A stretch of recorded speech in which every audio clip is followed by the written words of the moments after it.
Katanya tahun depan akan gelap. Bagaimana kita masuk ke tahun depan, tahun yang baru, dengan perasaan yang lebih tenang? Mikirnya harus benar, harus punya pemahaman yang benar. Berpikirlah bahwa kalau tugas Anda belum selesai, Anda akan terus dipertahankan, disokong, ditopang oleh kekuatan yang tidak ada bandingannya, oleh kekuatan yang gak ada lawannya, yaitu kekuatan Sang Pencipta. Saya begini bukan omdo, bukan omong doang, bukan teori saja. Pernah dalam hidup saya ingin dijatuhkan, ingin dihancurkan hidup saya. Di titik terendah saya, untung saya punya pikiran ini, bahwa kalau tugas saya belum selesai di dunia ini, Tuhan pasti pertahankan, Tuhan pasti jagai, lindungi, bangkitkan kembali.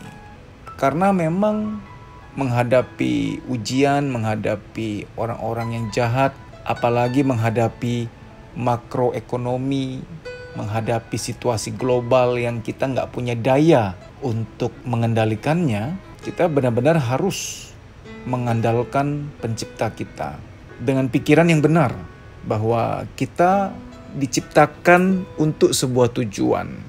Nggak ada satupun di antara kita yang diciptakan secara iseng, tanpa tujuan. Di dalam situasi gelap, kalau kita memilih pikiran yang salah, maka memang akan jatuh, akan hancur. Pikirannya harus benar, persepsinya harus benar. Walaupun perasaan pontang-panting, perasaan sedih banget, galau banget, itu semua manusiawi kok. Waktu kita memilih pikiran yang tepat bukan berarti langsung perasaan kita juga menjadi sangat tenang, tidak. Tolong mengerti bahwa perasaan galau, perasaan sedih itu manusiawi. Tapi kalau pikiran kita tepat, maka rasa-rasa itu bisa dikendalikan. Semua perasaan sedih, galau, merasa lemah itu konteksnya adalah harus dikendalikan, diatasi, bukan dilawan, bukan dihilangkan. Bahwa tahun depan akan gelap secara global, ekonomi, sosial politik, dan lain-lain, kita harus punya pikiran yang benar. Soal gelap, mari kita jujur menilai sejarah hidup kita masing-masing. Apa iya dari dulu kita kecil, kanak-kanak, remaja, dewasa, sekarang ini, apa benar situasi hidup kita terang terus, enak terus? Toh juga pernah mengalami padang gurun, kering, kerontang, gelap, masa-masa gak ada tuntunan. Saya rasa kita semua punya jatah itu, sudah pernah kita lalui. Jangan-jangan kita ini dulu kurang susah, jadi kayak kurang siap. Beberapa di antara kami yang namanya jatah ujian hidup yang susah, wah udah kenyang ya, udah kenyang. Yang sehari hanya makan 1 kali, udah sering seperti itu. Yang katanya dihina orang, difitnah sampai titik terendah, udah pernah gitu. Merasa susah secara ekonomi, secara daya keuangan, secara gak dihargai orang sama sekali. Harusnya Anda yang pernah susah tidak akan merasa takut apapun yang terjadi di depan. Terakhir saya mau tutup dengan satu pemikiran yang tepat tentang hidup ini. Bahwa ketika kita gak menggenggam, maka kita akan tenang. Anda sudah dengar ini berkali-kali lah. Pasti Anda juga sering baca tentang bahwa gak boleh menggenggam, gak boleh mengikat. Nanti sakit kalau lepas, kalau hilang. Tolong lebih mendalam. Ukir ke dalam batin Anda bahwa ketika di dunia ini, pikiran kita hanyalah aku harus menjalankan tugasku. Kalau tugasku belum selesai, Tuhan pasti jagai. Tuhan pasti akan pertahankan, lindungi, dan selamatkan. Kalau tugasku sudah selesai, ya sudah. Aku sudah selesai bertugas, ya aku siap. Soal apa yang mampir dalam hidupku, harta, teman, keluarga, kesehatan, Apapun yang mampir aku tidak mau ikat. Karena apa yang mampir itu pembekalan untuk aku bertugas. Kalau Tuhan anggap tugasku belum selesai dan pembekalan itu masih harus ada bersamaku, maka mereka akan tetap bersamaku. Sehingga ketika kita tunduk pada otoritas tertinggi, rasa memiliki itu kian pudar, kecemasan pun akan pudar. Karena cemas, takut akan masa depan, perasaan-perasaan takut kehilangan, cemas, marah pada keadaan, itu semua adalah gejala dari kita terlalu ingin memiliki apa yang seharusnya memang bukan milik kita. Kita terlalu mengikat apa yang memang bukan hak kita. Kalau kita mau hidup tenang, kita harus tahu bahwa kita tuh benar-benar gak pernah memiliki apapun loh. Saya udah berada pada titik yang saya ngerti bahwa saya gak memiliki apapun. Kalau saya dititipkan, saya bersyukur. Berarti ada tugas yang masih harus saya emban, saya lanjutkan. Suatu saat kalau dilanda ujian yang berat, di titik terendah saya akan percaya bahwa kalau tugasku belum selesai, Tuhan akan jagai. Sehingga berkorban rasa itu sudah biasa. Apa itu pengorbanan rasa? Keluar dari comfort zone, sesekali hidup sederhana, keluar dari perasaan ingin dihargai banyak orang, keluar dari rasa-rasa nyaman yang cenderung membuat kita tidak bergerak, tidak berjuang. Ini pengajaran yang realistis loh ya. Hati-hati dalam mempersepsikan Tuhan akan selalu menolong. Hati-hati dalam mempersepsikan ini. Karena kadang-kadang, tanda petik ya, maaf nih, ini belak-belakan, ini realitas. Kadang sepertinya Tuhan tidak menolong. Kita berdoa, kok gak dijawab. Kita minta ini, minta itu, minta jalan keluar, minta solusi, kok gak ada jawaban. Seolah-olah Tuhan diam. Nah, orang yang gak ngerti mulai mencap bahwa Tuhan jahat, Tuhan tidak adil, Tuhan sudah tinggalkan aku.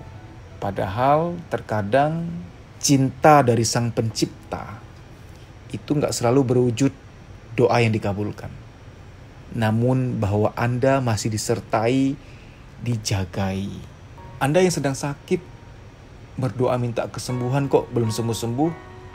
Kalau Anda mindsetnya, pemikirannya adalah, kalau Tuhan sayang aku, harusnya Tuhan sembuhin aku dong. Kalau pemikirannya begitu, maaf, maka sulit sekali untuk bertuhan. Karena kita belum mengenal Tuhan secara utuh. Anda yang sedang mengalami masalah keuangan, sudah berdoa berbulan-bulan bahkan bertahun-tahun agar mendapatkan pemulihan ekonomi, namun tak kunjung dikabulkan, tak kunjung ada jawaban. Lalu Anda berpikir, Tuhan gak sayang aku? Tuhan gak dengerin doaku? Aku gak percaya Tuhan lagi. Bila patokan untuk Anda mempercayai atau tidak mempercayai Tuhan adalah karena dikabulkan atau tidak dikabulkannya doa, maka rasanya memang Tuhan menjadi seperti seolah-olah dikerucutkan, dikecilkan, terlalu sederhana makna bertuhan di dalam mindset kita. Saya akan tutup dengan satu keyakinan saya ya. Silahkan Tuhan tidak mengabulkan doa saya. Gak apa-apa. Yang penting Tuhan masih jagain saya, menyertai saya. Tuhan masih menjagai saya. Tuhan masih mempertahankan saya. Kata-kata mempertahankan ini bukan hal sederhana ya. Bahwa Anda masih hidup, masih bernafas sampai detik ini. Bahwa Anda masih bisa merasakan bahwa Anda berada di dunia ini masih bertugas. Ini gak gampang sih. Benar-benar gak gampang. Dulu saya kalau dikasih ceramah gini, aduh saya pasti juga kabur atau merasa gak sanggup terima. Tapi semua karena proses, pernah masuk di titik terendah. Dan sekarang merasa bahwa, oh iya ya tugasku ternyata belum selesai. Buktinya Tuhan jagai kok. Tuhan pertahankan sampai sekarang kok. Gak peduli seberapa banyak pun beban yang datang, ujian yang datang. Gak peduli seberapa jahat pun orang-orang mau menyerang saya, menjatuhkan saya. Namun ternyata kekuatan yang gak ada lawannya itu, yaitu kekuatan pencipta saya, itu mempertahankan saya sampai sekarang. Rasa takut kita akan berkurang ketika kita mencondongkan hati kita kepada Sang Pencipta. Bukan oleh perlakuan, persepsi, niat jahat, kekuatan global yang seolah-olah menjadi musuh kita. Kali ini seolah-olah berfokus pada Tuhan. Gini ya, saya pelajari ya, sepintar apapun kita, sehebat apapun kita, ada hal-hal yang gak bisa kita hadapi dengan logika. Kita butuh suatu kekuatan di atas nalar kita. Karena hidup ini dipenuhi mayoritas oleh hal yang gak masuk nalar. Banyak hal, banyak fenomena di alam ini yang gak masuk akal loh. Maka kalau kita hanya mau mengandalkan akal, gak akan mampu hidup. Ujian-ujian kita hadapi semua gak masuk nalar, gak masuk akal tuh. Maka kita perlu suatu kekuatan di luar, di atas nalar. Perlu masuk ke dimensi itu. Banyak manusia akan jatuh karena dia bercokol, bertahan di suatu dimensi yang sederhana. Akal, nalar, persepsi. Ternyata di atas itu ada dimensi yang lebih tinggi. Ini bukan hal baru, bukan hal yang gak bisa disentuh. Masuk akal gak? Bahwa di luar jagat raya kita ini, ketika Anda menatap langit, di sana, di jagat raya, ada miliaran bintang lainnya. Kita gak akan pernah bisa melintasi jagat raya, melihat bintang-bintang itu lebih dekat, tidak akan mungkin. Itu jauhnya sekian juta kilometer, sekian tahun cahaya. Dan cahaya bintang yang Anda lihat nanti malam, itu bukan cahaya realnya detik itu. Itu cahayanya sekian juta tahun yang lalu, namun baru sampai di mata kita malam nanti. Karena saking jauhnya, jagat raya seolah-olah tidak bertepi. Nalar kita gak akan sanggup mencerna ini, gak akan sanggup. Maka hobi saya selain psikologi, saya juga menggandrungi astronomi. Suka banget. Suka kalau nonton atau baca tentang astronomi. Kayak, wow, ajaib ya. Di luar nalar, di luar logika. Saya percaya Tuhan Maha Besar, maka apapun ke depan, apapun yang akan terjadi di tahun depan, saya santai gitu loh. Semoga Anda juga tenang, dimudahkanlah kebahagiaanmu. Amin. Bagi kamu yang udah melek psikologi, yang merasa bahwa terapi psikologi itu penting, follow Instagram saya @dedisusanto_pj_official. Di story itu ada jadwal training. Ikuti training itu, biar kamu lega, biar kamu plong. Namun ketika kamu lihat jadwal training, ternyata kamu berada di kota yang gak ada di jadwal, kamu bisa ikut program training pribadi dengan saya, nanti via telepon. Nah, cara daftarnya gimana? Kamu harus DM ke Instagram Kuliah Psikologi. Ini ada di layar, kamu tinggal DM ke sana, nanti akan diberitahu prosedurnya untuk training pribadi via telepon. Kamu di terapi sekarang, kamulah yang merasakan manfaatnya. Lebih lega, kerja, kuliah juga lebih enak, badan lebih sehat, tidur lebih nyenyak, kreativitas muncul, produktif lagi. Manfaatnya berkali-kali lipat. Sampai jumpa, dimudahkanlah bahagiamu, dilancarkan urusanmu. Amin. Terima kasih.